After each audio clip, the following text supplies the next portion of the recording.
А? Да, звісно, в Україні. Какой город? Я вже сказав, Кам'янське, Дніпропетровська область. Мені сьогодні день народження, сьогодні... Шыбалган ғой деймін Игорь. Иә, кішкене шыбалған ол.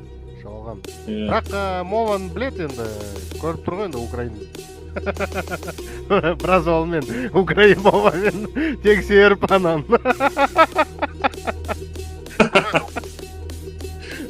Біз уже білеміз, анау Донбасстар малдар білмейді әлі мованы. Біз уже қазақтар моваға үйреніп алдық қой осы 2 жылдың ішінде. Ассалаумағалейкум баршаларыңызға. Уағалейкум ассалам. Мен негізі бұл араласып жүрген бір орыс жігіттер бар да, осының мен тұрып жатқан жерімде. Мен олармен былай